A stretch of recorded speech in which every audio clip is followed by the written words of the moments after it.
Hi, kids! Professor Redrockets here with another fur-flinging PragerU takedown video.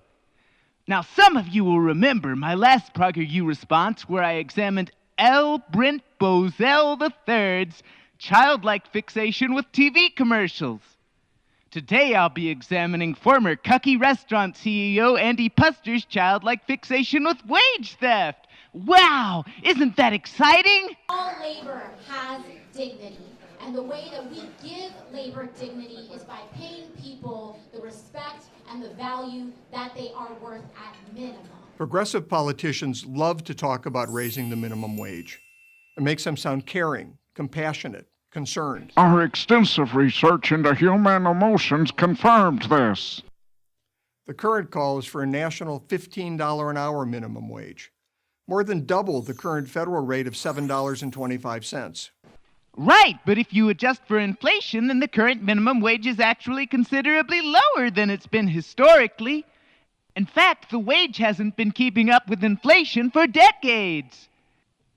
If you look back at the record of the minimum wage in relation to inflation, $15 an hour doesn't sound that disastrous. The left casts the minimum wage debate as a war between employee and employer. But most business owners pay their workers as much as they can. No, as a general rule, they actually only pay as much as is necessary. As little as possible. Honestly, I'd like to see you run a business the way you think businesses are run. I mean, I really would! Why didn't you do it like you said, Putzner?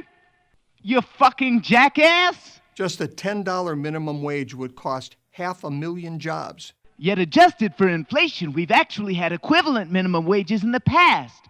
Around the late 1960s, in today's money, the minimum wage would have been around $10. Fewer people will open businesses. Would-be entrepreneurs will do the math on labor costs and realize it's just not worth the risk. What's funny is people come to this conclusion about restaurants all the time. The profit margin is actually extremely steep without a minimum wage raise.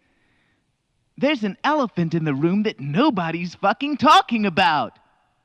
Can you guess what it is? That's right, it's landlords!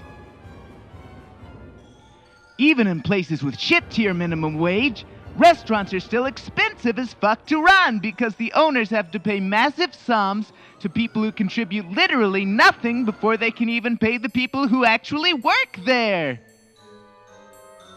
It's important to remember that, usually, when you see a shuttered business, some asshole still owns the fucking place and is literally preventing it from being used. This also drives up the price of property in general. Not only does land speculation destroy businesses, it contributes to the same fucking inflation which causes wages to stagnate over time in the first fucking place. If Andy had a pair of testicles, he'd be able to tell you about this. But instead, he'd rather attack the fucking workers whose demands are fundamentally necessitated by the dismal state of rentier-capitalism. All that said, it's also worth pointing out that there are reports which fundamentally contradict Putzner's claims about job loss. For example, a 2018 study from the University of California, Berkeley examined 6 cities in which the minimum wage had been raised to $10 and found that this increased earnings in the food services industry while not creating detectable negative employment effects. Wow! That actually sounds mostly good. In fact, it sounds completely good. What the fuck? So basically, in summary, Andy Pussner is a lying, hypocritical vampire who has no business talking about this.